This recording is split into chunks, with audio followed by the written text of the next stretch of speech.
Good afternoon. Good afternoon. We are so excited to be joining you today at Cardiff in Wales. We are currently at Cardiff University preparing for tonight's debate between the University of Central Missouri and Cardiff University. It is going to be a really fun evening. Tonight, the resolution is, this House believes the UK should prioritize the special relationship with the US. Now, that might sound a little bit unique. Jack, do you want to give us just a little bit of historical context so we understand what this special relationship is? Yeah, it refers, Winston Churchill, Sir Winston Churchill, when he was Prime Minister, first started using the phrase in 1944 and then formalized it in a speech before Parliament in 1946.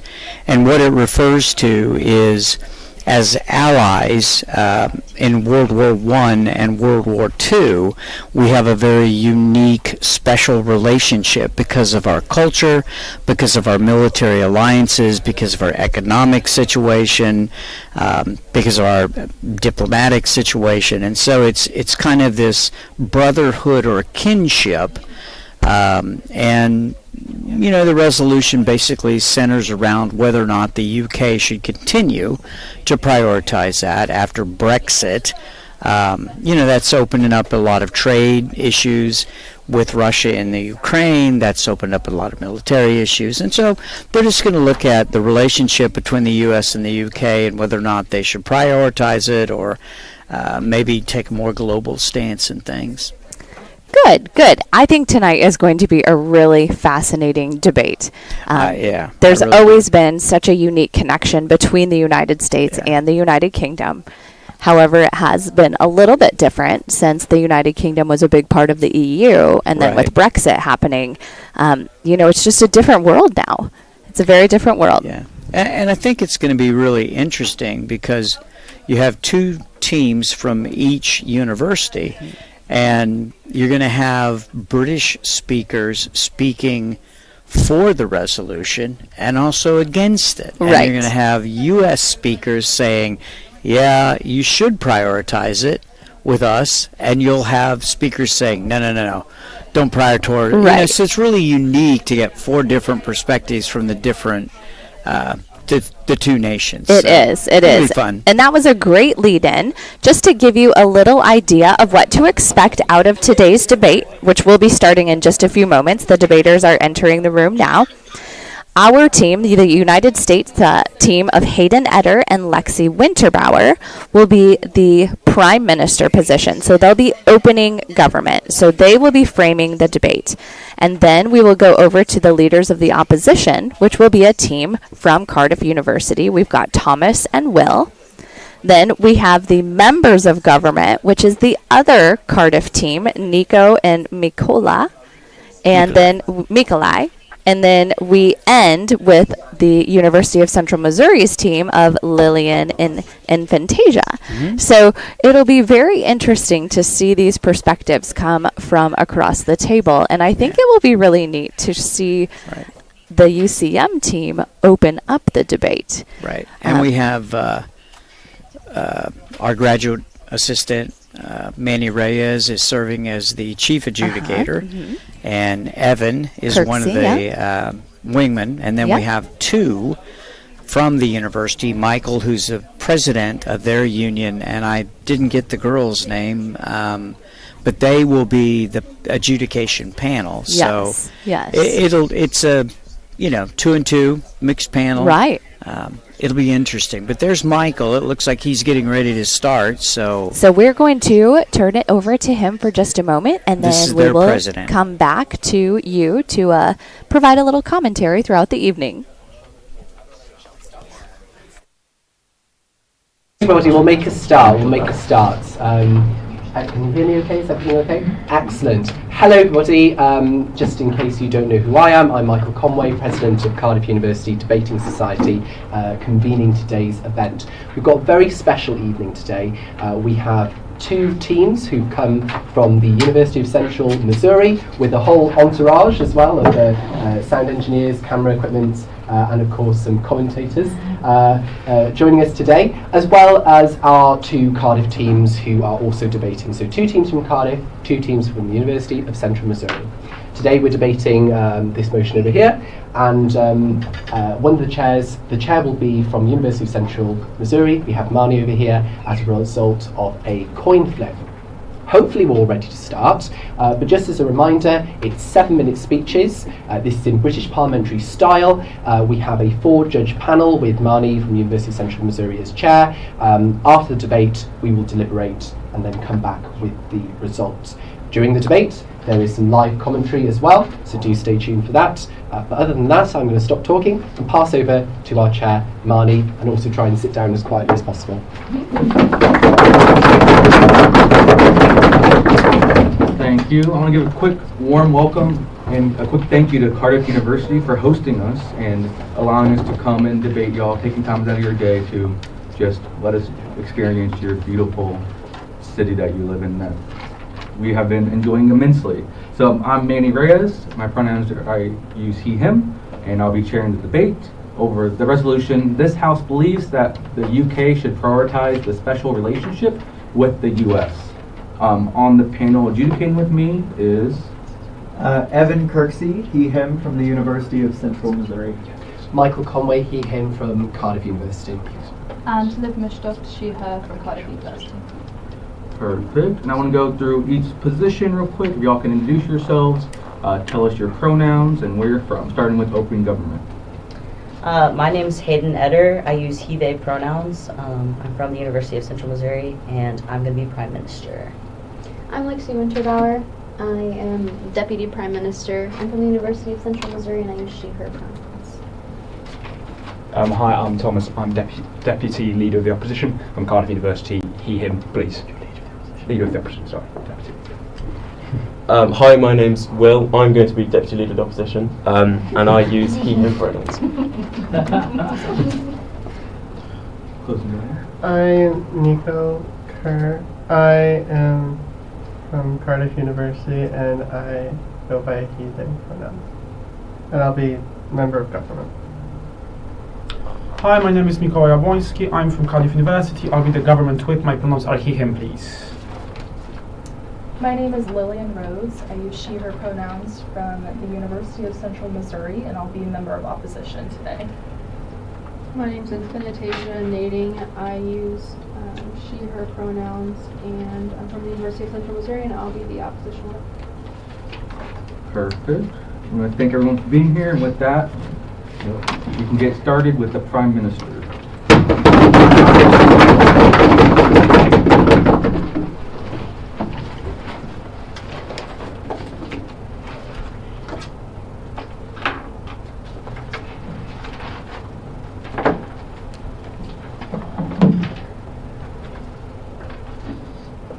Alright, so first I wanted to take a moment again to thank everyone for being here. I'm very excited for this educational debate today. So let's go ahead and get started. So, we stand in affirmation of the resolution. This House believes that the UK should prioritize a special relationship with the United States. First off, I'm going to run through a couple definitions, talk a little bit about our status quo, and then run through 2 substantive points of matter today. And then my partner is going to bring up a couple more for you guys. So, first, we defined this House as the United Kingdom. We defined prioritize as providing attention to, but noting that it is not mutually exclusive, and we really want to emphasize that as the government today. And then we defined special relationships as a strong bond between the United States and the UK, which was something that was brought up by Winston Churchill. So first, talking a little bit about our status quo. In today's society, you know, the United States and the UK have had this relationship since the 1900s, I believe. And then, you know, we've kind of taken a step back from this special relationship. We've seen it in the past several years, but it is still very, very important. And so we're going to get into a couple reasons today as why this is important. So just to kind of give an example of something that we can kind of look to understand this motion a little bit better. So let's imagine that you're staying a night at at a friend's house, for example, right? When you're staying as a child, most of the time you would typically go with your friend or whoever to go with your parents to actually ask to stay the night, because that solidarity is more important, and it shows that, you know, more people are wanting something, and typically you're going to get it, right, if more people are involved. So just going into my first substantive point of matter, we're going to talk a little bit about defense. So the United Kingdom and the U.S. rely on each other for multiple different things. You know, the United States supplies a lot of military technology, such as like the missile defense system, and it's important because, you know, Russia is so close to the United Kingdom, and we've seen Russia in the past act on attacking places, just like Ukraine recently. So it's important that as allies, we're providing that security for one another, and we are providing that defense. And kind of the second part of my defense argument, we can look at like the impact of all of this, right? Nuclear energy is something that is a huge problem right now with global warming and our environmental crisis, but we can help by taking the two largest countries and working on essentially trying to combat global warming right now, and people find comfort in these type of things. So if we can show the solidarity as two of the largest nations in the world, we can accomplish pretty much anything. And this is such a direct influence to the motion, even though global warming isn't what we're here arguing today, but you know, people find comfort in these sort of things. So going into my second substantive point of matter, we're going to talk a little bit about economic power. You know, when we work together, when we trade together, we are stronger together. An example of this, the World Trade Association, is something that both the countries use, a lot of countries use, and it makes a stronger alliance for us. This is the best option for us. You know, like I said earlier, prioritizing does not mean that it's mutually exclusive. You know, for example, you can have more than one friend, right? You can't just be limited to just one friend. Like, we all have multiple friends, but you can have certain relationships that are prioritized or a little more important than others. And this special relationship has been something that has and should continue to be a priority for us. Give me just a moment and I'll answer your question.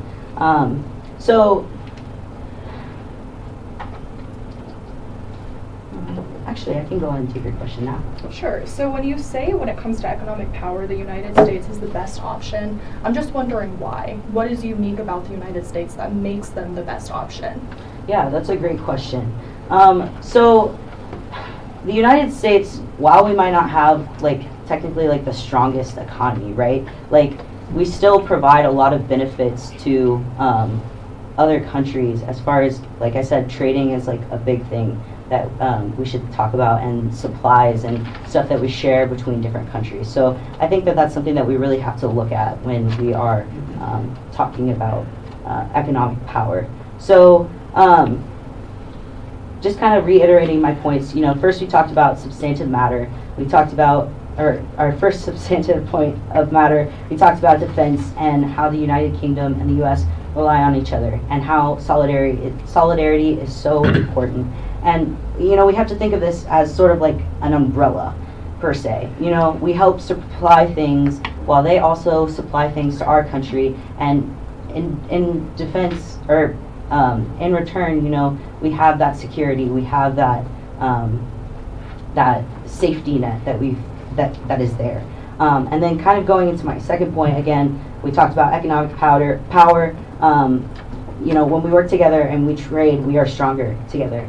Again, we talked about the World Trade Association, how it makes us a stronger alliance. And I think, just again, we have to really think about, prioritize does not mean mutually exclusive. We can still prioritize this special relationship, and also, you know, have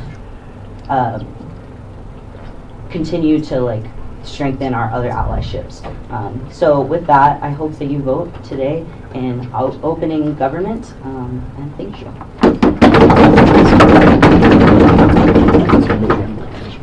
Thank you, Prime Minister. With that, I welcome the Leader of Opposition.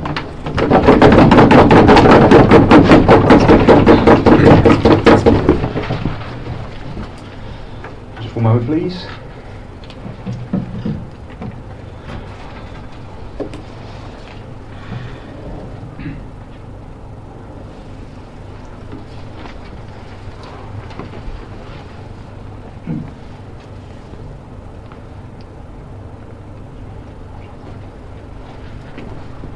Okay. Starting my speech in 3, 2, 1.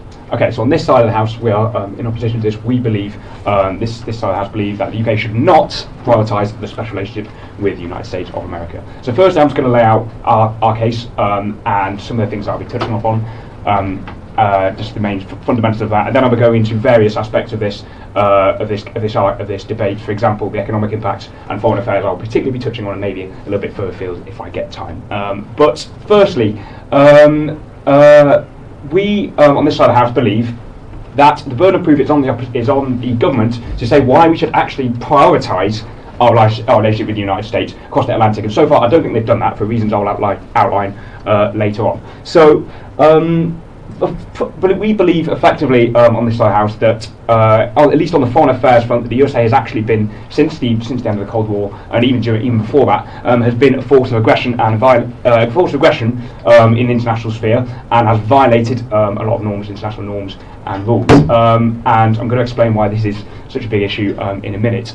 I'll explain that now. Actually, so USA has been a force of aggression. How? It's been a force of aggression in situations such as Iraq and Afghanistan, but also in more small, less noticeable ways as well, with the way they deal with certain countries and economies in Latin America. Why is this a problem? I think we can use Iraq and Afghanistan as a good example. This war was launched primarily with support from the United States of America. Obviously, the UK got on board with that in light of this special relationship, but this obviously ended up being a disaster affair. Many lives were lost, not to mention the thousands of casualties that were suffered in Iraq as well. And to be on board with this, to be in line with this, was actually, this side of the House believes, a fundamental mistake, because we as the UK, we associated ourselves with this viewpoint, we got on board with this effort, and we actually ended up losing a lot of our own people and causing lots of death and destruction in places like Iraq and Afghanistan. So that is one of the main reasons from the foreign affairs aspect why we do not think we should align ourselves with the United States or particularly prioritise a special relationship. We are open, of course. Allow me to quickly to make certain, to ascertain that we don't think we should completely cut off all connections. Of course, that would not be sensible at all. I'm not saying that at all. We're just saying that we shouldn't prioritise and blindly follow the Americans like we have done in the past. We think that is detrimental. But okay, going on to let's also talking about the aspect of trade, and particularly environmental one. We actually, the UK, were very lucky to be very close to Europe, which is full of very strong economies and capable countries who are leading, really, in many aspects of development and innovation in the world. And so being so close to them, we should prioritise that and make the most of that by trading with them, by doing all of our business with them. This House does not believe that we should be going across the Atlantic to do the majority of that, or prioritising across the Atlantic for that. Why is this? Well, environmental impact. Longer distance. It's simply a longer distance. Requires more air travel, requires more shipping travel.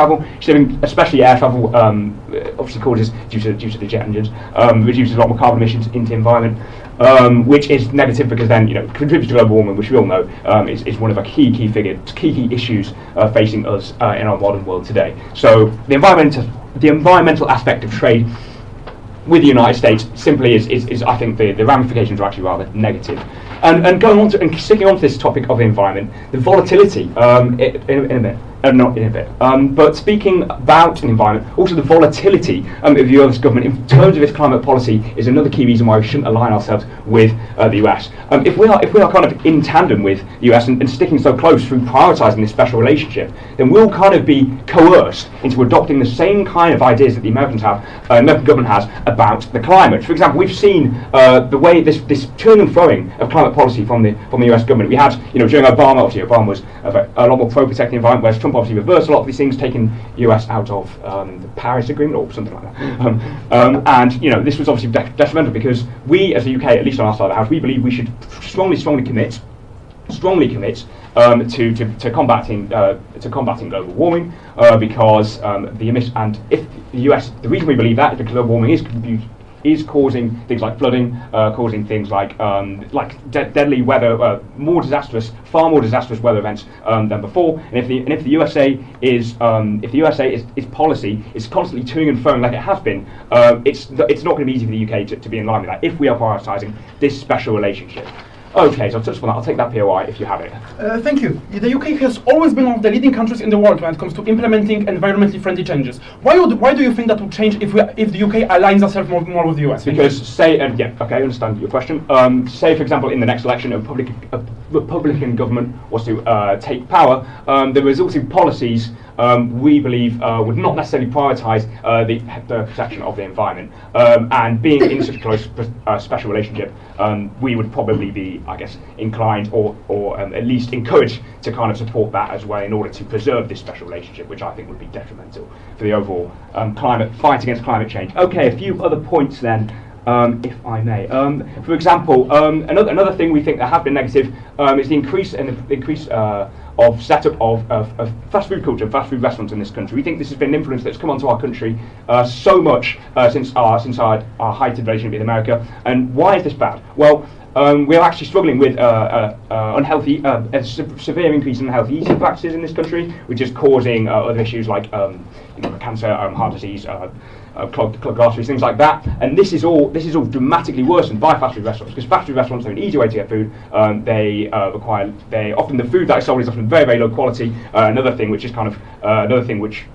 point we have really with America and their system, the way they've been dealing with chemicals in chickens, for example, or the extremely unsustainable farming industry in many cases. And so this whole idea, this is obsession with obviously that a lot of businesses in America have of just making food unhealthy and quick and easy is not really what we line up with, because we do think it can contribute to unhealthy eating practices and health problems. Okay, so yeah, we as the House, of course I've said we should not prioritise relationship. Also, we must not forget, the EU I've spoken about a little bit, but because, the main reason for that is not just because what I've already said, but also because of the more common views we have on things like regulation of food industries, but other things as well, like our economic systems, and obviously lobbying as well. I've seen, obviously we all know, is quite huge within Washington DC. And again, if we are to prioritise a special relationship, we're in line. We're effectively not necessarily we're as good as supporting really if we're prioritising that, because we're providing that sort of we're just in line with it. Whereas if we're not in this special relationship, if we're thinking more about countries close to home who line up more with our moral and economic ideal on the world, then we will have a better UK. Thank you all very much indeed.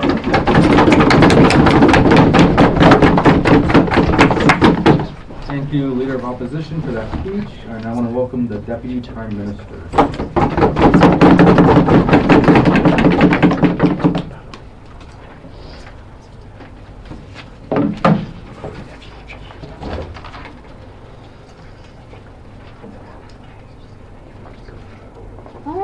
Hello everybody, I'm Lexi. I'm going to be the Deputy Prime Minister, so I'm going to be telling you why we stand in affirmation, why we believe that the United Kingdom should prioritize a special relationship. But first, I'm going to go through the opposition's case, rebut some things, and then give you 2 additional substantive points of matter why we should take this debate today. So, let's talk about the first argument from the opposition.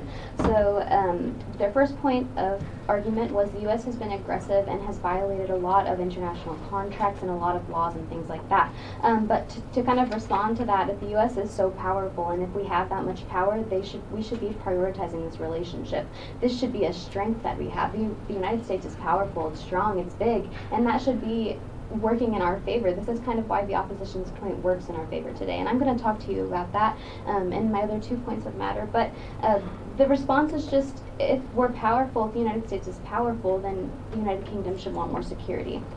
Their second argument was the trade or environmental aspect of this. They talked about how the United Kingdom is in close relation to all of Europe, and they focus on environmental impacts. So just kind of saying that it's very harmful to trade overseas and things like that. But let's look at what will happen if we don't prioritize, if we don't work on strengthening this relationship. A lot of things can go wrong and will go wrong, and I'm going to talk more about that in my other 2 points. The next argument they have is the United Kingdom will become coerced by eco-laws, and I talk about fast food culture. But to that I say nations are separate nations, so they can disagree while still upholding this healthy relationship. There isn't to say that because we prioritize this relationship that we immediately have to switch to everything that the United States believes because we're separate nations. We operate differently. This doesn't mean that the United Kingdom is going to fall under control of the United States. We're just saying that this relationship needs to be strengthened. So with the rebuttal being done, I'm going to give you 2 more points of substantive matter. So first, let's title this next one as diplomatic help. So let's just kind of talk about how the United States and the United Kingdom represent 2 of the 5 councils in the United Nations. So when we are these 2 strong councils, it's difficult to make any moves against the 2 nations, which is why moves haven't been made against the 2 nations, which is why we haven't seen China or Russia try to invade or declare war against us, because we're so strong and powerful together, right?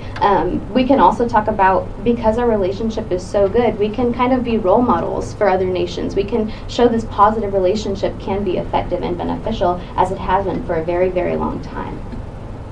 My next point of substantive matter, let's title this one War on Information. So the United States and the United Kingdom trade satellite information, international crime information, world terrorism fights, and it makes us more powerful when we have these 2 great nations that can focus on these issues together. So we want to improve the quality of life, right? We want to make our lives better. We want to prioritize this relationship because of the direct effect that it has on us as people, right? Our everyday lives. So when we can prioritize this, when we can make nods to this, when we can prioritize our international safety and security, nothing bad can really come from this. We need to ask ourselves today, what bad is going to come from prioritizing it? We also address that this doesn't mean exclusively. There's no mutual exclusivity. There's nothing that's saying we do this or we don't. It's just saying that we strengthen it. We make it more important. And I will take a point of information.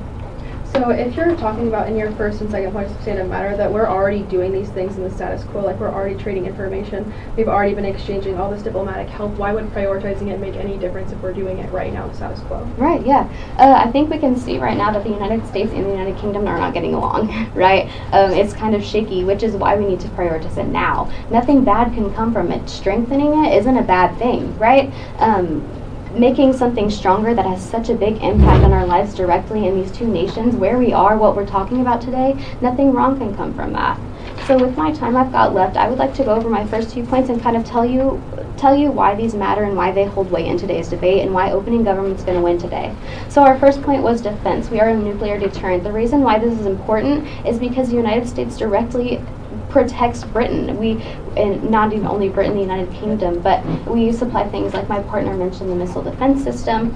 We have a lot of things that are benefits to the United Kingdom, which is why this is important today. Our second point, economic power. When we work together, we can get what we want. Power in numbers. Let's think about that. Let's think about my partner's example. When we were kids, we would go with our friend to ask if we could hang out with each other. We wouldn't go by ourselves. That's kind of what we're saying today. There's power in numbers and there's power and strength in relationships. So the third point, diplomatic help.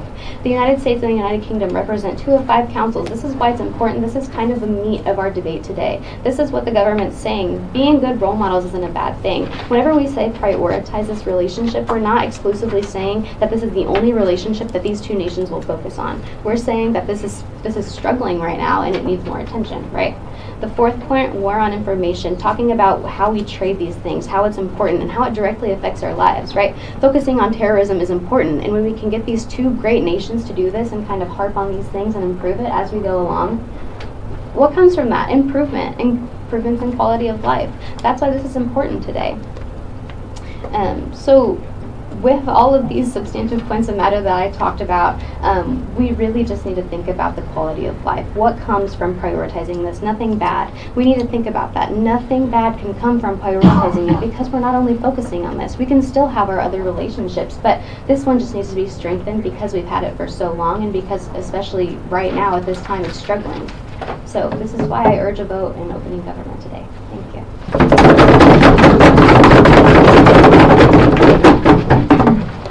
Thank you, Deputy Prime Minister, for that speech. I now want to welcome the Deputy Leader of Opposition.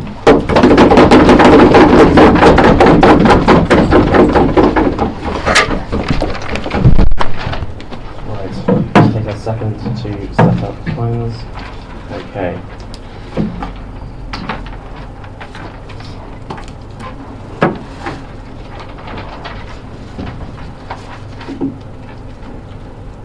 Okay, starting Now, thank you very much. First of all, I'd just like to say it is an honour and a privilege to be speaking today and to be with you all.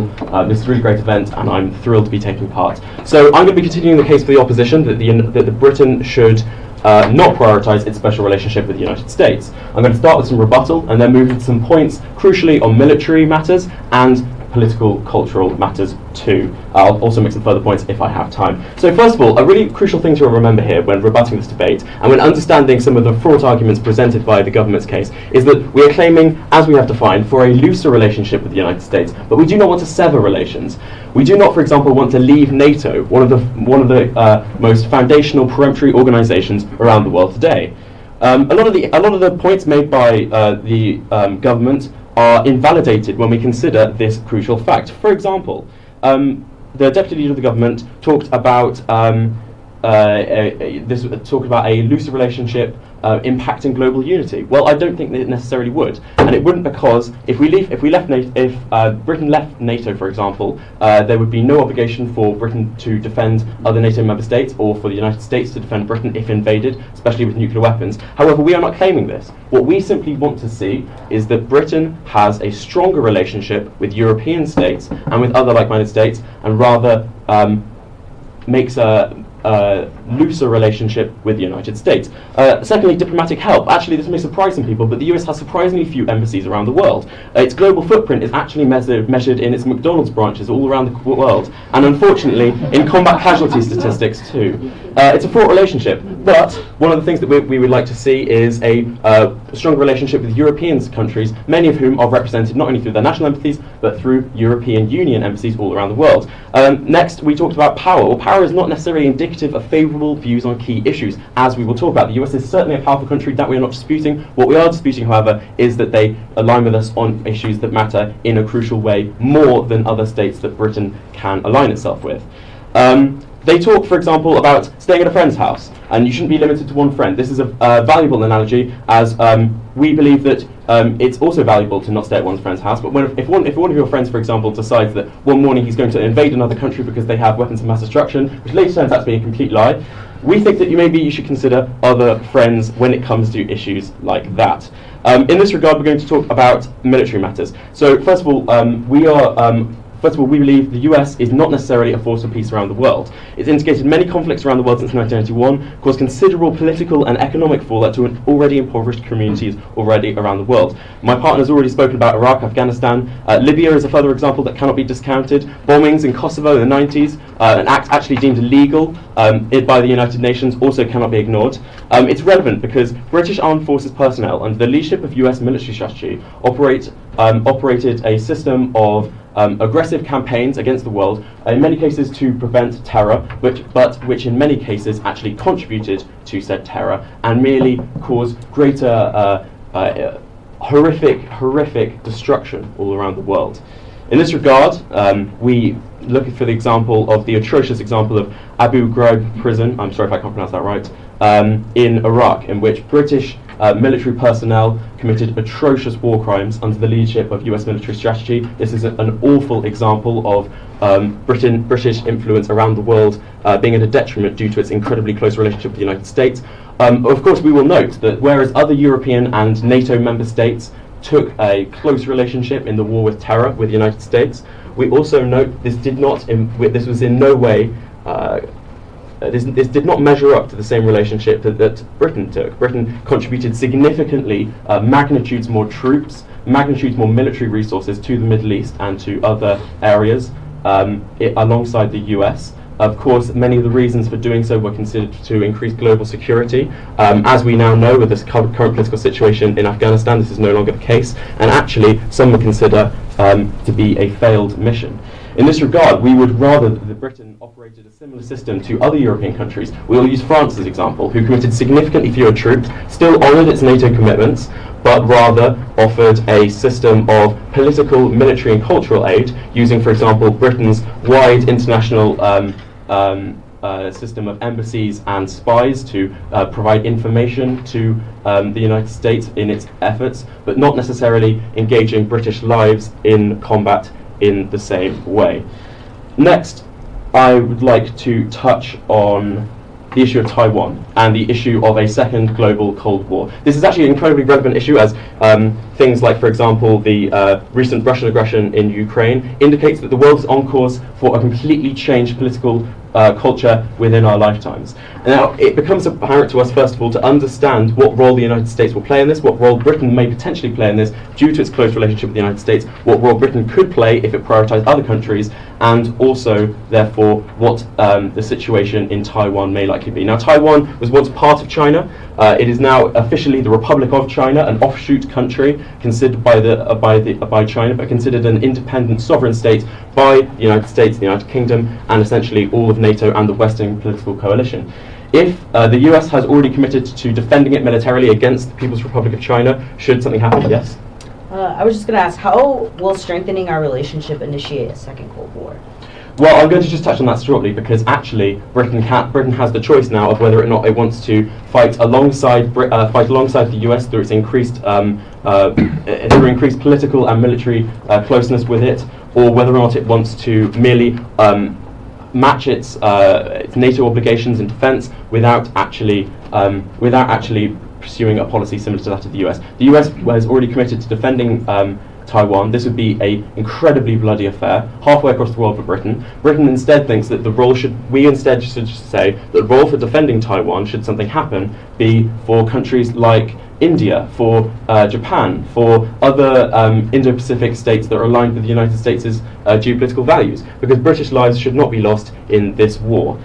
Finally, I'd just like to touch on the issue of a violent political culture. The US has, in the last couple of years, unfortunately demonstrated an incredibly violent political culture when the Capitol was stormed on the 6th of January in 2021. This is a culture that Britain is not keen to import, and by loosening its relationship, it would be able to maintain values more traditionally associated with Britain, like plurality and less tense political climate. Thank you very much.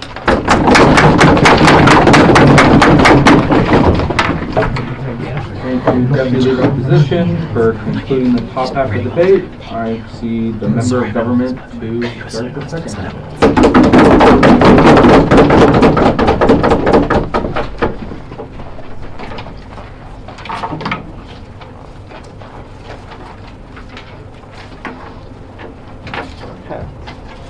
So we kind of did this debate following major shifts across the world and major shifts across the UK. While these arguments that have been made so far would have been great possibly in 2019, 2016, we're in 2023, and Brexit has happened. And the fact is, with Brexit having happened, we see a European relationships with the UK are at they are struggling. They are having, we had issues with finding a deal, and we've ended up in the situation currently. We came out of the EU with a number of issues, and we have a number of trade issues from the economy and everything. And as we look towards what we can do further, we must seek where we can find an ally. And the fact is, while we can, of course, continue to work to improve these European relationships, it is not like we are going to have a second referendum anytime soon under the current government. And it is not like we are going to see us return back to the EU anytime soon. And I don't think many people in Europe necessarily want to see something like that. Are you sure that's necessarily true, with it being very likely that, due to current opinion polling, that the Conservatives, the party who support remaining out of the EU, are likely to lose the next election? I mean, again, there is a democratic justification you have to be able to make in order to see that. And you have to say whether or not the British people, we don't know necessarily whether the British people want another referendum. We just know that they are, fed up with the current issue. But of course, we must look, but anyways, my point still stands that we must look towards where we can find an ally, and that is in the United States. Now, the United States has been a global power, and this is something that the government has brought up, and this is something that is very important in the global exchange. Again, we see a rising China, we see a rising Russian aggression towards people such as Ukraine, the current Ukraine war, and we see rising conflict across Eastern Europe. And in a time where we see these sorts of powers that are rising that could pose a potential threat to the UK, we have to look toward where we can find an ally that will be able to lead us into the future. yes, you can say, oh, we can look to the past, but again, we must look towards the future of the UK, and this is something that is a key part of this debate as we look towards the post-Brexit world. And, you know, again, when we look towards a post-Brexit world, there's also, of course, again, as we look toward, and again, the European Union was not necessarily the strongest when it came to Ukraine. It was not necessarily the strongest when it came towards opposing these sorts of aggressive actions. But the U.S. has been there, standing alongside the UK and being top donors towards helping the war in Ukraine and protecting against Russian aggression. When we look at things like Ukraine and Taiwan, the UK isn't actually involved with these situations, well, let's say with Ukraine at the moment. Whereas if we align ourselves close with the US, then surely we're more likely to be involved in the tension of war reaching our troops is surely higher if we prioritise a special relationship. If we prioritize a special relationship, again, I mean, the government can make whatever. Again, you act as if we have to stand step in step with everything that the U.S. does just because we are aligning ourselves with the U.S. And that is simply not the case. Again, you see this with other allies. They can, you know, prioritize their own policies. But again, the war in Ukraine is not just an isolated thing, and it's something that affects a lot of people across Europe. And this is something that is very, you know, important as we look towards the future. And again, Biden was there in Ukraine. We did not see that from the EU. Biden was there on the battleground, and it's a historic thing. Again, this is one of the few times the U.S. president has gone to a place where the U.S. does not have an active military presence by U.S. troops. This is something, you know, again, something that is very unique to the United States. And while you can make this argument, we have seen this from the opposition, of, oh, changing governments. Again, regardless of government, the UK has been a leader on global climate change. We have been a leader on fighting these sorts of big issues, and it does not mean that we have to change that just because we choose to prioritize helping build our relationship with the United States. And again, when we look towards the United States and economic impact that this could have, we look towards people like Canada. Now, Canada is a key part in this because, of course, it is a top trading partner with the U.S. and is also a Commonwealth country. And so in many ways, it bridges the gap between the U.S. and the UK. And when we look towards prioritizing a relationship where we have closer ties with the U.S. and have closer ties with people like Canada, again, it looks toward places where we can find a free trade agreement that taps into NAFTA, and that brings in, you know, a bigger market where, of course, the UK can take advantage in order to build its economy and to create a mutually beneficial economic support system. And that is something that we must do. And again, we must prioritize this because we are in a post-Brexit world where, again, we have to find people who are close. And again, they talk about distance. Of course, I'm from the United States, and it's a 6-hour difference. And of course, you know, that is far, but it is not as far as, of course, many other places we could possibly try to find an ally in. And it is one of the biggest powers in the world. It is a consistently high military power, and it is something that, of course, we can will benefit us and benefit towards defending global peace.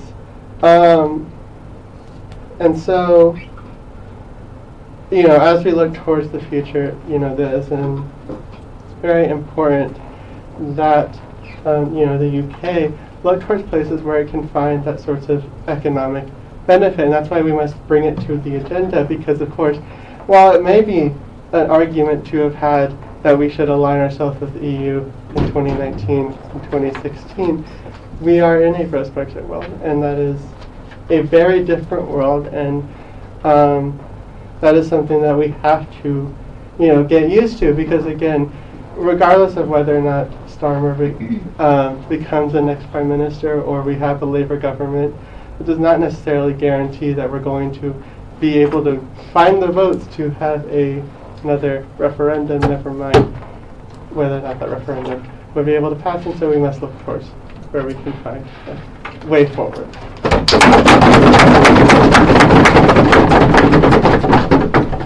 Thank you, Member Government for that speech. And I want to welcome the Member of Opposition.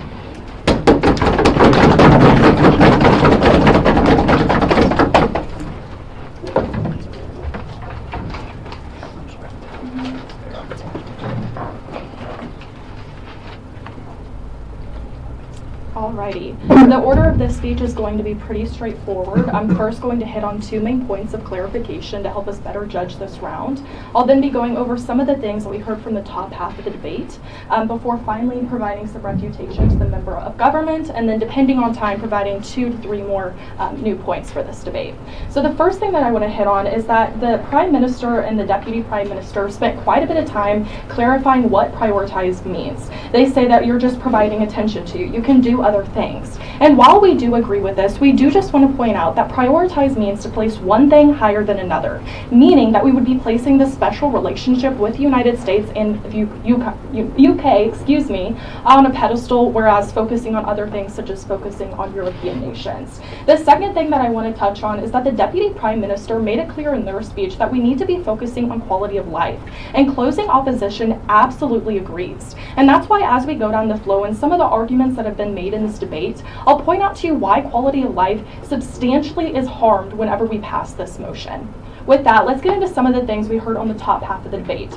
From the government, we heard that there would be a betterment of defense overall. There would be more security. We also heard that there would be more economic power, more diplomatic help, and the war on information. We would have more information being shared. As I go down our points and some of the points of refutation, I'll touch on these. From opposition, on the other hand, we heard that foreign affairs, when we look at the United States, they have an absolutely aggressive nature. And closing opposition absolutely agrees with this. They also speak about geographical location, how we should be focusing on other European nations. It's cheaper to trade, all of the benefits. They also talked about health, how there's an increase in fast food companies, and finally military, that the United States once again is not peaceful. With that out of the way, I want to get onto some refutation to some of the points that member of government brought up during that very last speech. One of the first things that they discussed is that European relations are struggling in the status quo. And we absolutely agree with this, but I have 2 major points of refutation against this point. First, that's why we prioritize. That's why we would prioritize favoring our relations with other European nations rather than focusing on the United States. The second is that we can see that the same thing is true with the United States. We don't have good relations with the United States in the status quo, and I'll get into that into our major second point of substantive matter. The second main point brought up by member of government during that last speech is that people don't want to return to the European Union. I have 1 point of refutation. Factually, this is untrue. If you look at any major statistics, we see that 60% of Britons actually want to return to the EU. So just factually, not true. The third major argument brought up by the member of government is that we see rising China and Russian aggression. And again, closing opposition absolutely agrees. But that unfortunately means that in the status quo, the United States plate is extremely full. We don't have time to have a mutually beneficial relationship with the UK. And because of that, the United Kingdom doesn't get any benefits, meaning we're wasting our time and resources. And lastly, they talk about economic impact. I have 3 arguments against this. One, whenever I asked the Prime Minister during that very first speech, why the United States? We need the uniqueness in this debate. Why are we prioritizing the relationship with the United States rather than other European nations brought up by opening opposition? That's a question that government has refused to answer over and over again. Without that uniqueness point, there's really no room to vote for the government and vote for passing this motion. The second thing that I want to hit on is that we see other major points of solvency to benefiting the UK's economy, such as looking towards other European nations. And again, if I have time to get into my third main point of substantive matter, I'll discuss this a little bit further. With that, I want to get into the first major point of substantive matter. Britain's wants. In the status quo, Britain does not want to further a special relationship with the United States. In fact, in August of 2021, US President Joe Biden was denounced, in the British Parliament after the United States left Afghanistan, which the UK Prime Minister Boris Johnson stated was shameful and also blindsided the UK. But even further, he stated that he believes that the United States is laser focused on themselves and themselves only. And unfortunately, closing opposition agrees with this. And furthermore, we see that whenever Biden was talking to Boris Johnson, he referred to Boris Johnson as having the same physical and emotional characteristics as Trump, which clearly shows a disdain or dislike. What is the impact of this argument? Knowing that both parties aren't favorable of a relationship means that said relationship will be weak and fragile. Moreover, we would also be going against what both countries truly want. For that reason alone, we don't prioritize a relationship with the United States. Let's get into the second main point of substantive material. The United States plate is full, and government actually concedes this when they continuously bring up things such as Russia and Ukraine and all of these major foreign conflicts that we have in the status quo. So because of this, the United States is not in a position to form a mutually beneficial relationship with the United Kingdom. In the status quo, our current federal foreign budget is set at $38 billion. We see that we've spent millions of dollars over this. The argument is that we've been focusing on other countries. We don't have time to focus on the United Kingdom and providing all of the benefits that the government says they're actually going to have. And so because of this, we understand that the United States is currently bogged down, and secondarily, we also see that government, both first and second, have already agreed to this when they continue to talk about foreign affairs. The third main point of substantive matter that I just want to get into is discussing that of Brexit, or other points of solvency to provide points of advantages to the United Kingdom. So passing this motion and focusing on the relationship between the UK and the United States produces an overall lack of solvency and progression. And we know that because throughout the speeches from the three major speakers from the government, they failed to tell us what any of the major benefits would be, while factually backing those up. 7 years after the 2016 referendum and 3 years after Brexit actually happened, opinion has shifted. In the status quo, more than 60% of Britons believe that the Brexit was the wrong decision and want to rejoin the EU. But furthermore, this is because the United Kingdom's economy is estimated to be 5.5% poorer now than if it would have actually stayed in the EU. This is impactful because Brexit has an increase in unemployment, inflation rates, homelessness rates, and poverty rates. We see an overall struggling of the economic infrastructure in the UK and the status quo, and unfortunately, the United States is unable to fix this. The smart choice for the UK is rejoining the EU, or again, just focusing on other European nations. The argument is that there should be something done. The United Kingdom should be focusing on a relationship, but it definitely in any world should not be the United States in its current state and form. For all these reasons, I ask you to stand with closing opposition.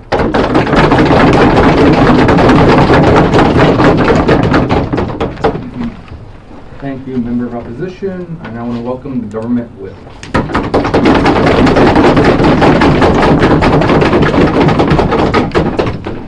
Give me a second, I have tons of paper, so...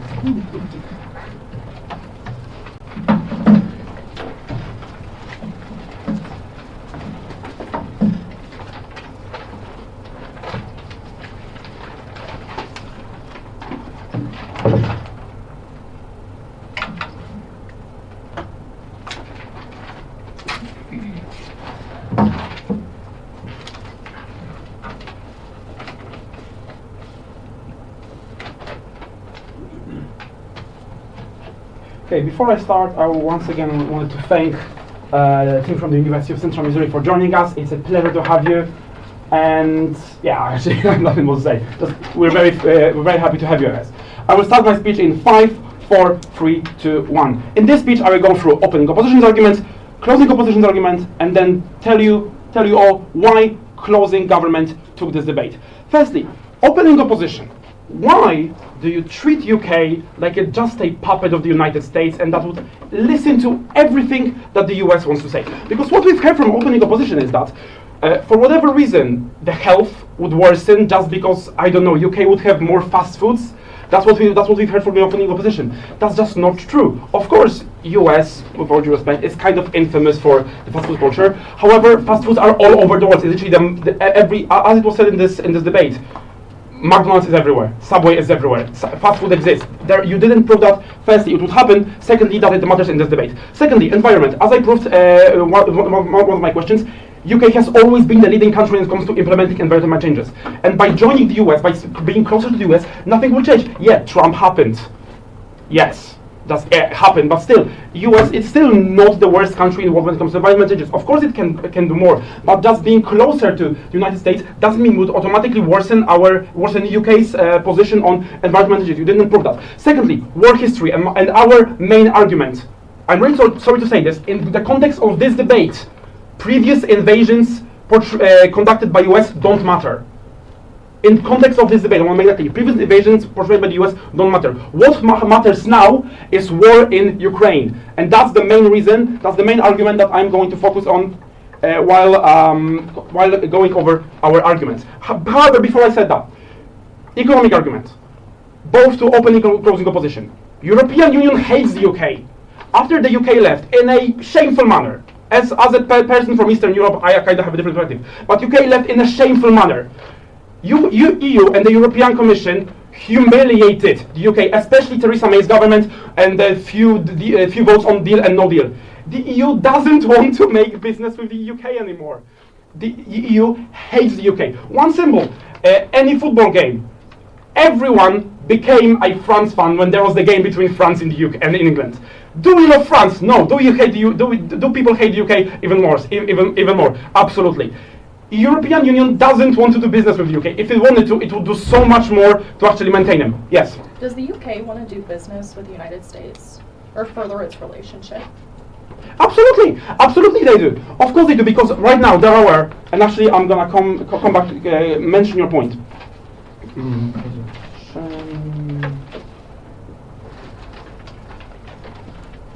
Yes, you said that most of British people want to rejoin European Union. Absolutely, that is true. I do not blame them. That's actually the reasonable thing. But here is the sad truth. It's not going to happen. UK is probably never rejoining European Union. Thank you. I'm not taking any more of yours. UK is probably never joining European Union. EU would not, unless there is a huge change in government. At least it takes ages right now. All the procedures in order for the UK to be withdrawn from the EU have to be finished. And then rewritten again. It's going to take decades. It's not possible. So even the generation of our people our age, if they wanted to EU, that's not going to happen. Therefore, it's more sensible for the United Kingdom to go towards the US. Because right now they're in a situation when there are so many problems with all the trade tariffs within the European Union that it's not possible, not feasible to actually have a proper relationship. Because once again, UK is to be blamed for Brexit. UK is to be blamed for the current situation they have with the European Union. It's not EU's fault that Brexit happened. It's UK's fault and UK's fault only. Point of information? Actually, yeah, go for it. Well, if the EU is so opposed to doing any business with UK, well, why was it also opposed to a no-deal Brexit? Because no-deal Brexit will, of course, mean EU losing stuff. Of course, EU is losing on UK not being in it. But it's more important, and it's been proven time and time again, we have a recession in this country right now. Why do we have a recession? Partially because we left the European Union. We, contrary to what was said on the leave side, UK gained more than it paid for the European Union, but it's too late for that. Therefore, I'm actually going to come to my main argument. War in Ukraine. European Union did not have a clear answer to war in Ukraine. Two examples, Germany and Hungary. Germany for a very long time actually built Nord Stream 2 in order to strengthen the gas relations with with Russia. Hungary stopped every single, the first few sanctions on Russia just because Orban is friends with Putin. Therefore, by being closer to the United States as the UK, we can actually help prevent worsening crisis in Ukraine. As my partner said, we live basically in a new Cold War, where there is Russia and there is US. And right now, if we, by the United Kingdom, knowing that EU isn't an option anymore, stand closer to the United States, we actually can help strengthen NATO, and by strengthening NATO, we can actually help the NATO Eastern expansion that's preventing further aggression from Russia, because it happened so many times. Chechnya, Georgia 2007, Ukraine since 2014. Russia is a bad guy, and by not aligning ourselves with the US, we'll be doing nothing to help that. US and the UK, and Poland of course, are the three countries who did the most for Ukraine. And therefore, by strengthening our relationship with the UK, with the US, both in NATO and in G5, as mentioned on the closing composition, would be helping Ukraine. Another thing, by strengthening our relation with the United States, we would counter China in the race for the global power #1. Why? Because European Union doesn't have ambitions to overtake China. China has been growing and growing steadily since the Deng Xiaoping revolution for 30 years. Right now, we have a chance, as United Kingdom, post-Brexit United Kingdom and United States, to level the playing field and stop China from being the power #1. Why? China is bad. China is a bad country that portrays human rights violations on a daily basis. I'm just gonna come back and say why closing government with this debate. Firstly, we were the only team that actually explained that Brexit matters. It's not the 2015 anymore, Brexit matters. Secondly, we brought the widest implications. Firstly, international ones, Ukraine and China. Our closer relationship with the US, we directly allow for more liberal dominance in the world. And as the UK believes in liberal agenda, the UK is a liberal democracy, therefore UK believes in that. And thirdly, we proved that there is no possibility of having any other closer allies than United States, because European Union doesn't want us there. European Union hates us, and that's why we should be closer to the United States. That's why CG. Thank you, everyone. Thank you very much.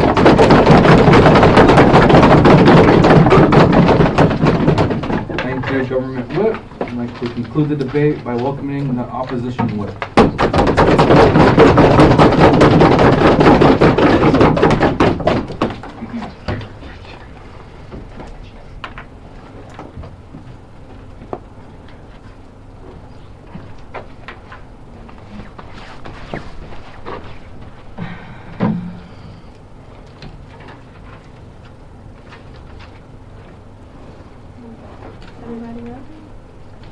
So I just want to say thank you again. I'm really glad to be here and to debate this topic. So I'm just going to get started with some refutation onto what the government whip said, and then go into some voters as to why we, the closing op, have brought you the most unique arguments in today's round, and why we should actually get your one specifically in today's round. So let's start with that refutation.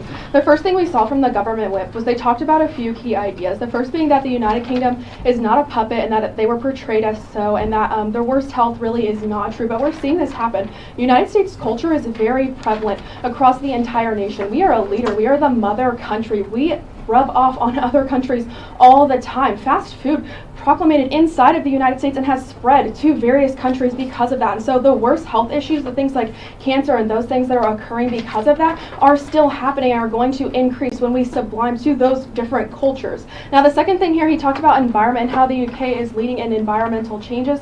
And to this, we're going to say that even if there are some environmental changes here, we're going to see that the United States doesn't really want to do business with the United Kingdom anyways. We have already prioritized them to the point where we are literally maxed out. We have spent our maximum budget here. In doing so, it's going to harm us and also harm the United Kingdom, because we're going to give these false pretenses that, hey, we can help you with these things, but in reality, we seriously cannot afford to do so. So it's just a false precedent that we're going to do something and make literally no change. The next thing they talked about is how previous invasions don't matter, and they're talking about the status quo, and so are we. And they talked about how the EU hates the United Kingdom and how they have left in a shameful manner, and that the United Kingdom was ashamed of the EU. But first, we see that the United States doesn't want to further the support with the UK when we are already overloaded, as we've spoken about before. And secondly, the EU has actually already entertained the idea of the United Kingdom rejoining. So I'm a little confused as to why he would say that the EU hates the United Kingdom when they're already saying that they would entertain this idea. And the EU lost things too, like that was brought up in that question. And so obviously the EU is going to want to bring back some of that monetary gain if they can possibly do so, some of those trading insights that they want to have. So it makes sense that while the UK might be a little bit less off, the EU still wants to have those benefits and would let them rejoin as they've already entertained it. The next thing they talked about was the war on Ukraine, and they talked specifically about Germany and Hungary and how we can help prevent a worse crisis in Ukraine. But this is really a false allegation. One, we are already giving millions and millions of dollars to Ukraine. And with that being said, we have given almost all of our international budget to them. And so for me, it just is really like, he doesn't prove that there is a tipping point, that if we prioritize them, there's going to be this tipping point in helping prevent more crisis. If we're already giving all this money, all this aid, doing as much as we possibly can, simply prioritizing our relationship is not the tipping point in ending this Ukraine crisis. It's going to continue to occur. The next thing they talked about is China and how we're not going to allow them to overtake the United States or become this big bad country. But that's already happening in the status quo. And prioritizing their relationship, he never really created a link here. He simply said prioritizing the relationship is not going to allow China to be the big bad guy. But he never gave you a link. He never actually said why, what's the tipping point, what actually causes China to not be able to overtake us simply because we prioritize our relationship. And so because of that, that argument can't really stand. And so when we look to what the round really boils down to, it's going to come down to some key voting issues. The first is going to be that of realism. In my partner's last speech, this is one of the biggest reasons why you will vote closing opposition for today's round, because we brought this unique argument into the round of a realistic point of view. What can the United States actually offer the UK in terms of solvency? And that is almost barely nothing. If you prioritize the relationship between the United Kingdom and the United States, you're not going to make things any better. And something that was said in the at the beginning, at the top of the half of the case, they said that nothing bad can happen, so why not do it? But that's not true. You bite our disadvantages when we talked about how it's going to actually hurt the relationship between the United States and the United Kingdom because we're pushing ourselves to a limit that we simply cannot afford. Or even like when we talked about Brexit, how these relationships are struggling and it's going to get worse, and these ideas, you're going to bite those disads. And then the second key voting issue is going to be, what does both the government and the opposition worlds look like, and what are the impacts behind that? So when we look to the government side, we're going to see that, one, it's a waste of our resources, a waste of finances, and furthering a relationship that has little to no benefit, but rather harms. They've created these false implications that we're going to not allow China to take over the world, or we're going to solve the war in Ukraine, or that the EU hates the United Kingdom. But this is simply not true, and so these allegations, they're not really creating solvency. Yes? Thank you.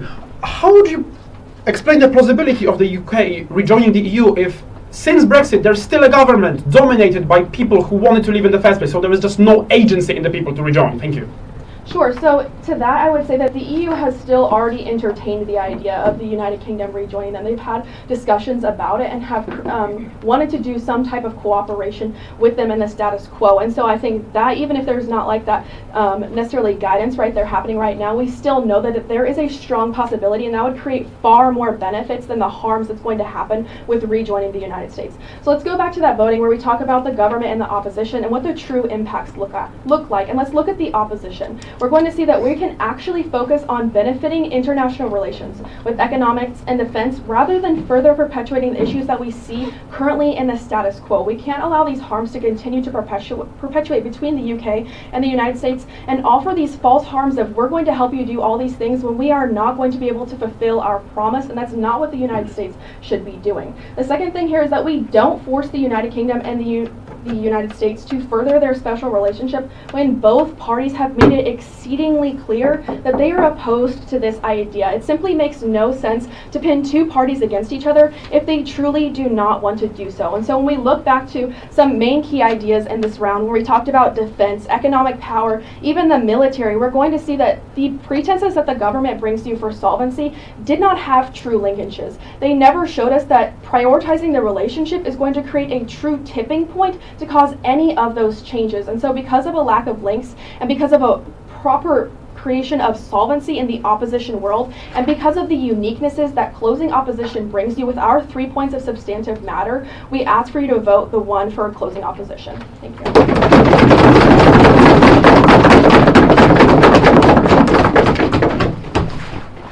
Thank you. Opposition whip for concluding the debate. And now we go to the page.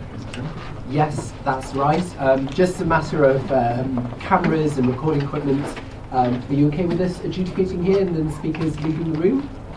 We'll be chatting, but that's totally fine. Like, we'll just be kind of quiet, and if you all are good there, that's great. Yeah. Sure. I mean, these guys will want to talk anyway, so it might be. How loud can it be in this room for you guys to work? It can be as loud as it needs to be. We're fine. Oh, fine. Okay. In that case, speakers, I think you should go outside. You can either take the room next door. In fact, go and hang out in there. I think that'd be best. Have a chat, shake hands. We'll discuss in here. Absolutely. Or you can go next door. It's completely up to you. So you can do whatever you like. Thank you. I'll give us a sec to get your rankings in order and everything.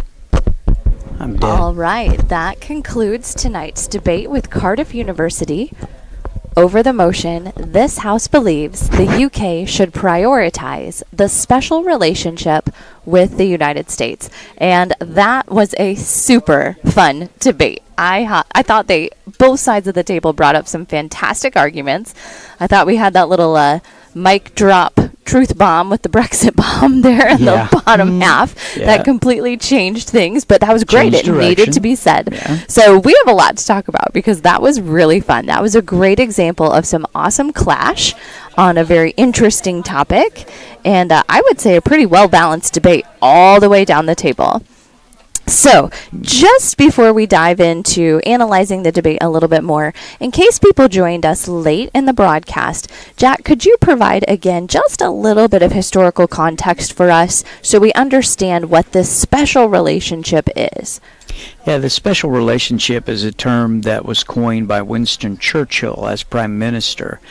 And what he did was point out the special relationship between the United States and the United Kingdom at the close of World War I through World War II because of our extremely similar cultures, political affiliations, our military, our international ties, and so that's the special relationship.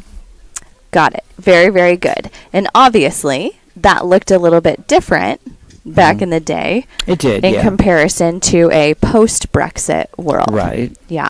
Things change. Things change, yes. And we start to see a little bit more of that as we go down the table of tonight's debate. So let's just dive in, thinking about the Prime Minister and the opening government speeches. What do you think were some of the key points of analysis they brought up that really held up throughout the entire debate?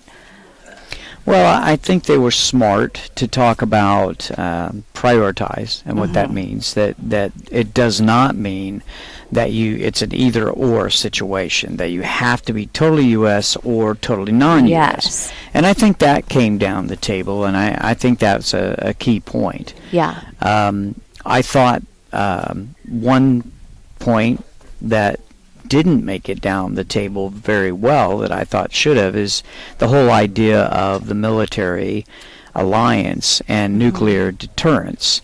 Sure. I think that's a key factor that they brought up that I think still to a certain extent stands in the debate. Those are probably the two strongest arguments that I think probably made it down. Right, right. I did think it was extremely powerful and important when Lexi brought up in her speech that just because that relationship is strengthened, it doesn't necessarily mean that you just naturally adopt the ideologies of that other country. However, that's a good one, yeah. That's a good point, though, because we often do pick up on the ideologies of the people that we are closest to. So, interesting point to consider, but I thought that was a really, really great point that she brought up. And you're right. There was a lot of emphasis placed on that, the military component and nuclear power. That didn't really come down the table, although military power was definitely a theme throughout. Come down the table. Right. But no one really wanted to talk about the idea of nuclear deterrence and that sort of thing. Right, right. Okay, so hopping across the table then to the leader of the opposition, we had some really good points brought up on this side as well. Anything sticking out is like, oh yeah, that makes a lot of sense. Well,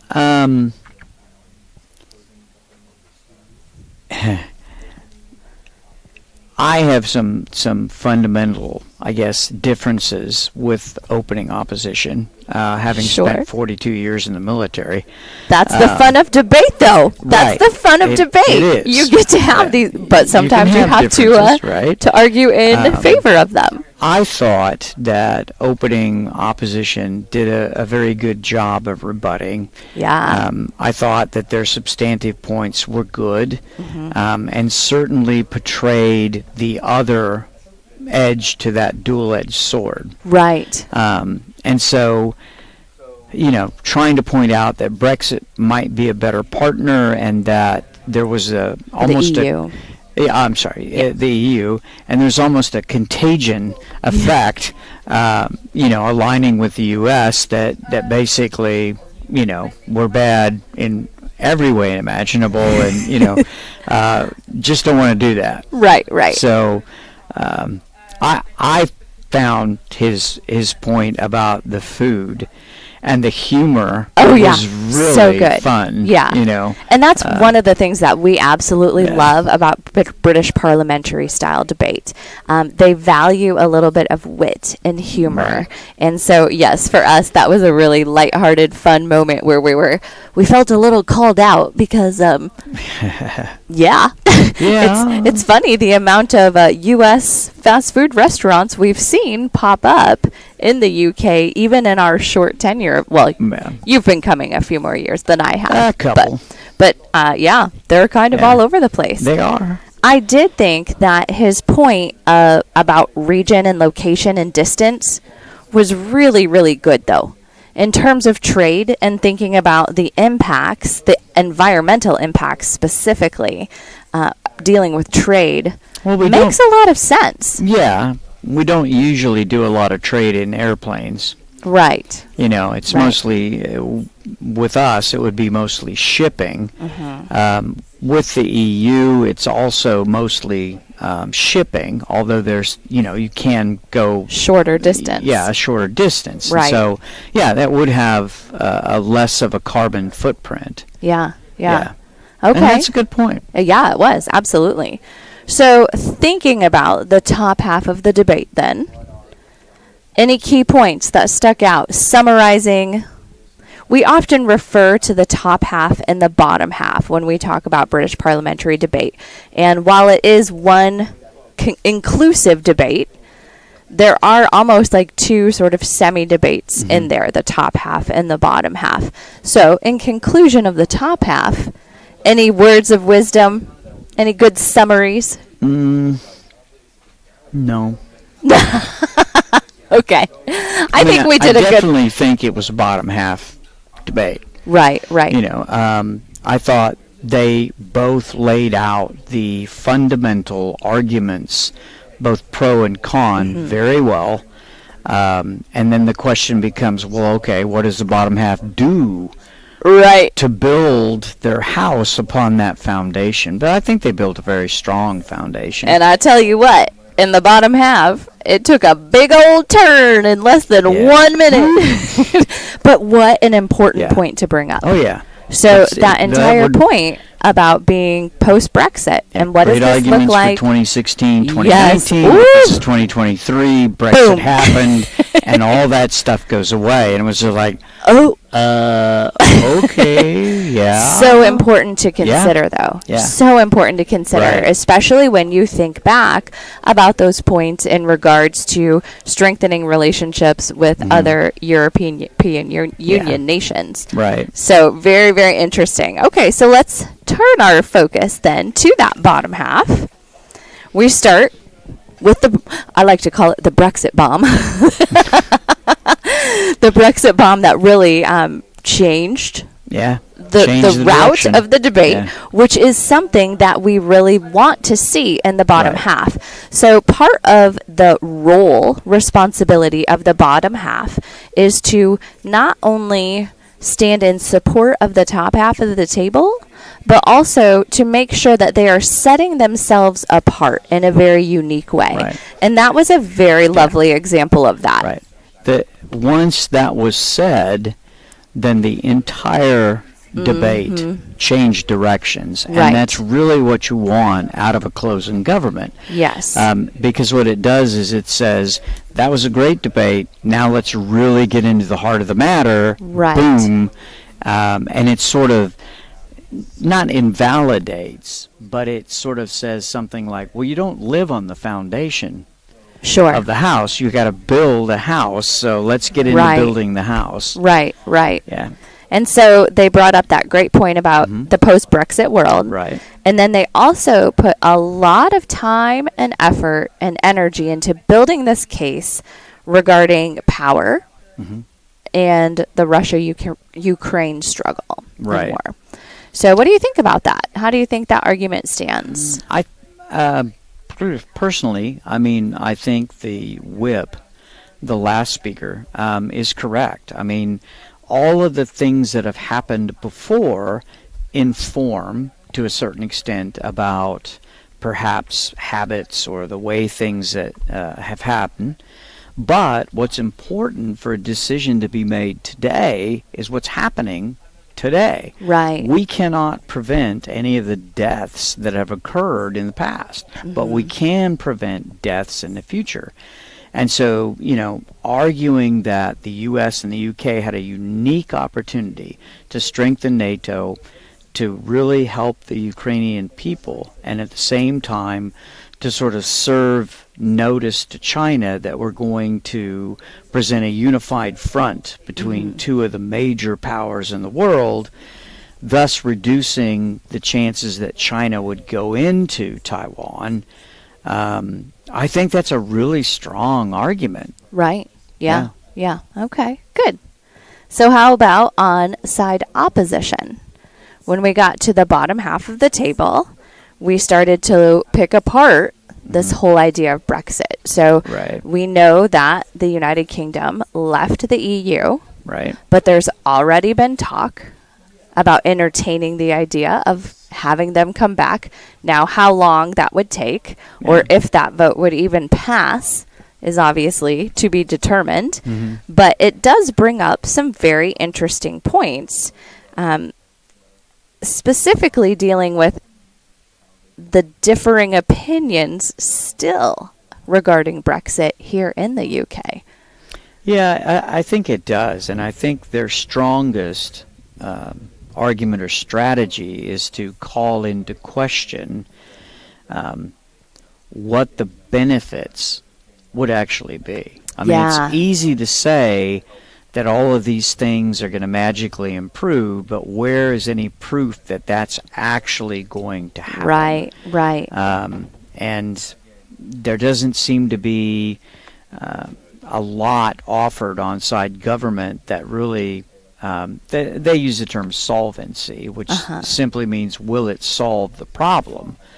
And I think that's a smart strategy to take, to create doubt that all of these advantages will actually come to pass. And therefore, should we prioritize? If we don't get the advantages that they claim, let's weigh that against the potential disadvantages, right? Right. And I think taking that, let's take a realistic look and let's really think about what Brexit's actually going through right now in the UK. Smart. It is. Smart tactic.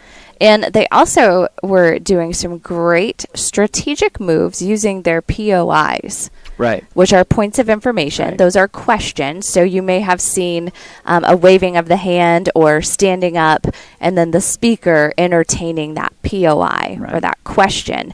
And I would say that closing opposition, both Lily and Tasia were asking extremely pointed questions to make sure that that point in particular was constantly coming back up. So why is this the most advantageous relationship? What actually are the benefits that come out of it? Give us the mechanism. Yes. Right? You say it's going to work, but how? Show us how. Give us, you make a claim, but where's the proof? Where's the warrant that proves that claim? Easy to claim. Let's see some proof. Sure. And I think that's smart. It is. It's very smart. And it's one of the really neat nuances that we love about this format of debate, because there is a way to continue to make your case relevant even after you've spoken. Right. So if you stand up and your POI is entertained by the speaker, you can bring the focus back to whatever your speech was about, thus keeping your arguments flowing down the table the entire time. Absolutely. And that is a very good thing for adjudication. Right. So just to help everybody at home understand this process a little bit more, we keep using a lot of jargon and lingo like adjudication, fancy word for judging the debate. And in our debate tonight, we actually have 4 adjudicators, and they are speaking to one another now. And essentially, this is like a mini debate after the debate. Well, it's kind of like the Supreme Court. They hear a case, and then the judges, collaborate on a dissenting or a majority opinion. And so you've got these 4 judges that are basically, who did you give the 1 to, who did you give the 2 to, and they're trying to separate the arguments and persuade each other that their ordering of the teams from 1 to 4 is essentially correct. Right. And they'll collaborate and they'll compromise to a certain extent. Sure. Coming to a consensus. Right. Sometimes that process can be extremely arduous, very long, and it can get a little tense. If you tuned into our last show. Yeah, we talked about everything under the sun. Right. But it sounds to me like they are having a great and lively discussion. Right. And this was a really, really fun debate. Yeah. So I imagine this is a difficult adjudication just because we had such solid argumentation all through the entire debate. Yeah, and they'll come back and they'll announce their 1 through 4, and hopefully either Manny and probably Michael as well will explain to the teams, why did you get the 1, why did you get the 2. I like this format of debate because it's not up to just one person's opinion. I think that's important. And secondly, it offers immediate feedback to the debaters. Yes. It's not a written ballot that they don't read until hours or days later. You know, when you debate 6 or 8, 10 rounds, it's hard to remember round 2.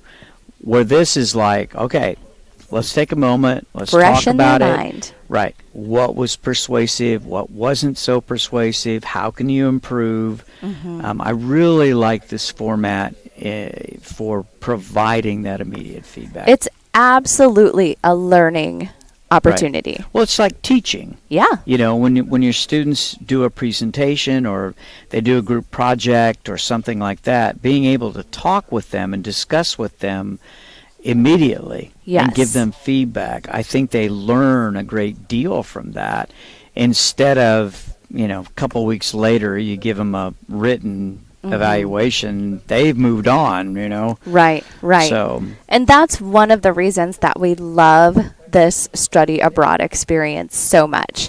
So obviously our debaters, they debate in the States in a different format. They get a lot of great experience there. But the moment that we set foot in this country, it is just learning. So whether we are taking in historical sites, and whether we're learning about the culture, we're at the debates, we're learning more about debate.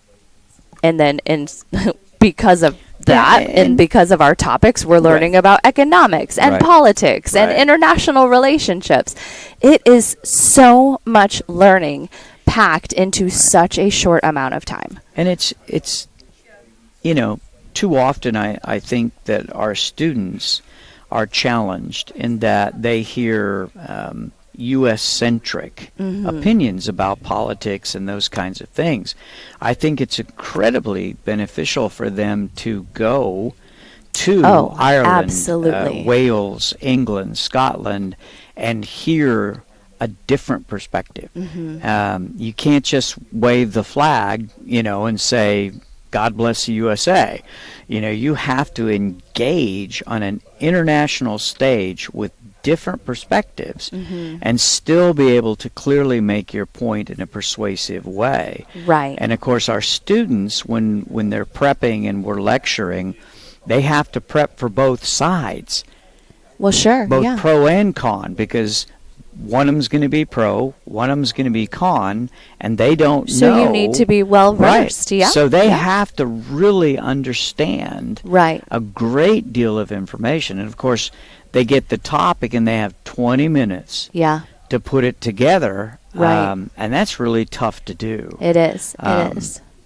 You know, the students over here, I think they have the advantage in some ways in that they begin debating very early in life. In kindergarten, they're still pro and conning, you know, what's good points, what's bad points, how do we make this decision, do we take a nap or do we go outside and play? and they make them line up and think about that.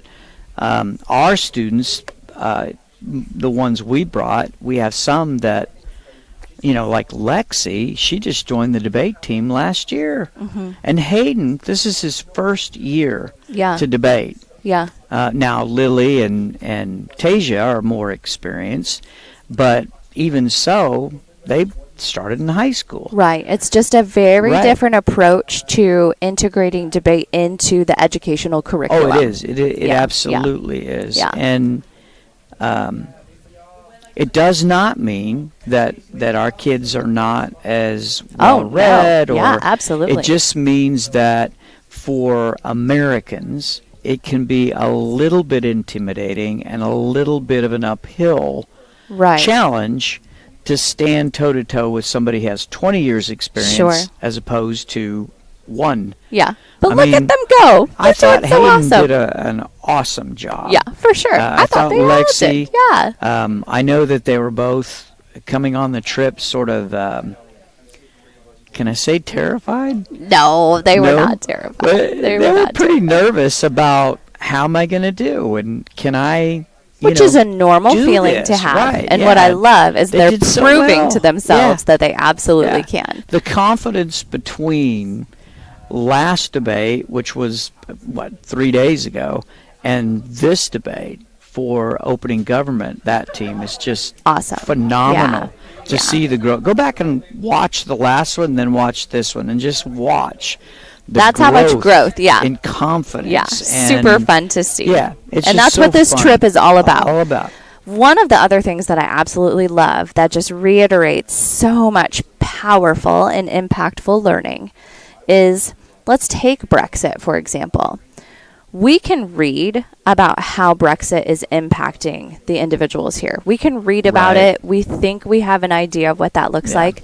But when you come here and talk and to when you people. engage in conversation Right. with people about how they are feeling the direct impacts of such a huge change, it really puts things into perspective. It drives it home. Yes. It makes it real. Talk about just a very cultural eye-opening experience. Yeah. And it really broadens our students' perspectives on so many levels. And I think that is so important for them. Yeah. And I don't want to, because I think they may be somewhat close to being able to dance. I don't want to go off the air, so to speak, turn the attention away from us just chatting without saying a really big shout out to our DMP crew. Yes. That's with us. They are amazing. Are absolutely amazing. Shannon Johnson and Cass and Emily. This entire mini TV station is set up and broadcast in like a half hour. Oh my goodness. And it's so all the it's set, phenomenal. all the electronics. We're talking about learning here. This is hands-on learning. It's like, oh, you think you want to be a remote reporter or a remote television? Let's go do it. Let's work on it. Let's do it. And it's not like down the street. We're going to cover the big debate down at Old Drum. Right. It's like, this is international. Yeah. It's pretty amazing. And you folks are able to watch this because they're able to broadcast it. And so super awesome. Tremendous educational opportunity. Oh yeah, for sure. Because it's not a studio. They have to figure out how we're going to make the sound work. Troubleshooting the entire time. The electricity is different. So they have all these chargers and converters that they have to plug into, and it's pretty amazing to see. If I tried to do this, there would be no lights on in Cardiff because I would blow the entire power grid. Probably so. People would, what happened? Guy plugged in, So no, they are truly remarkable. It's because the DMP program within our department is so incredibly strong. Yes. Absolutely. Absolutely great program. There's theory, which is important, but the actual hands-on Practice. Our freshmen and our sophomores are handling equipment and learning to actually do this. And I think that makes us a little bit unique over some other production programs in the state and other areas. Mm-hmm. So fun that we get to bring them along. Oh, it's amazing. Yeah. There's one other group that deserves a huge shout out. Me? Well, yes, you do a tremendous job to organize this trip. I just want to say though that our hosts here at Cardiff University have been so phenomenal. Just the most lovely people ever. Everyone is so kind. You saw their debaters, phenomenal debaters. Michael, their chief convener, had this entire evening organized down to a T, did such a wonderful job making sure that we had a really lively crowd here. Everything was set up. Just really, truly remarkable people. We love coming to Cardiff, but I tell you, I think even after this trip, we love it even more. And you notice that in a lot of debates, the teams have no interaction. And the top half of the debate, after they spoke, would come back and talk to the other team and laugh. And they were having a great time. That's what we love to see. Even though they're debating against one another, they're having a really good time. Right. That's what we love to see. Okay, we're getting the high sign. Oh, okay. So which means they will call back in the debaters, and we'll go to the announcement of the adjudication. And we'll call that a good night. Yeah. So we will give you a moment to get yourself settled. I'm sure you're just waiting anxiously with bated breath. Do you want to give an idea of what you think the rankings will be? I don't even know. I think it's a bottom half debate, but I think it's going to be really close. Yes, and I think you could make several different calls. So absolutely. I'm very curious. I'm very curious to see how they settled it out. So we will go ahead and turn it over to our adjudicators, and then we will pop back in for just a quick moment to conclude the evening. But for now, let's hear what they have to say. You did,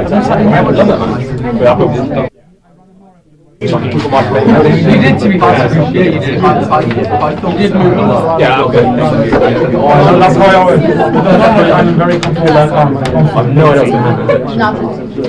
I'm a different person. I mean, to be fair, you always talk in 1,000 miles away. That is true. My accent doesn't help. Oh. I looked up that was so cool. I want to be a politician. Yeah. Best of luck, everybody. Yeah. Good luck, everyone. Everyone's been so well. Yeah, good luck.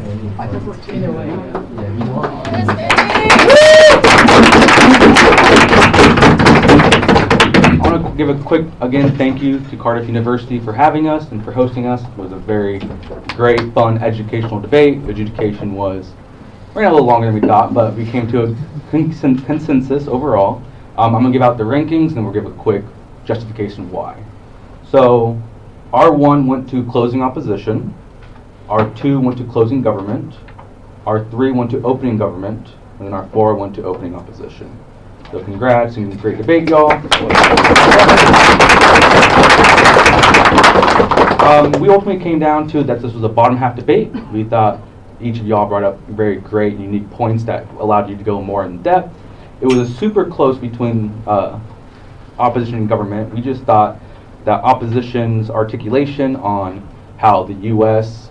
can't really do more militarily right now in the status quo than they're already doing, and how they're stretched a little thin, and that we're not sure if the articulation 100% that EU and the UK will join back together, but there's potential benefits there. Closing government, we went with the 2 because once again we thought your articulation of Brexit and actually discussing that was very well versed. We thought that the military impacts were smart that you focused on. We just wanted more response from the closing opposition on terms of why uniquely the U.S. militarily right now will be the key to solve all these conflicts, even though the U.S. is stepping in already. We thought the top half was once again a very, very close debate. We gave opening government the 3 because we thought you set up the debate, you fulfilled your role perfectly, you framed the debate perfectly, no one had any qualms about framework or definitions. We thought that you went pretty well in depth in your 4 points of sustained matter. We thought opening opposition also did a really good job of talking about their points, but the main articulation coming out of the Deputy Prime Minister saying that while, yes, the UK and the US will kind of have like this mutually exclusive relationship and it'll be mutually beneficial, they're still separate entities. And then we think that we get good articulation and good rebuttal from the opening government. And yeah, overall great debate. Give us a lot to think about. Thank you for having us.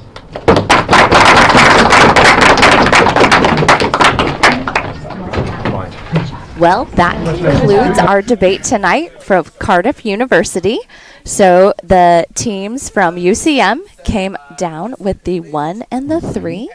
Right. And Michael, the lovely convener here at the University of Cardiff, has invited our team and their team to get together for a little social, which is just, again, so kind and represents the Welsh culture so perfectly.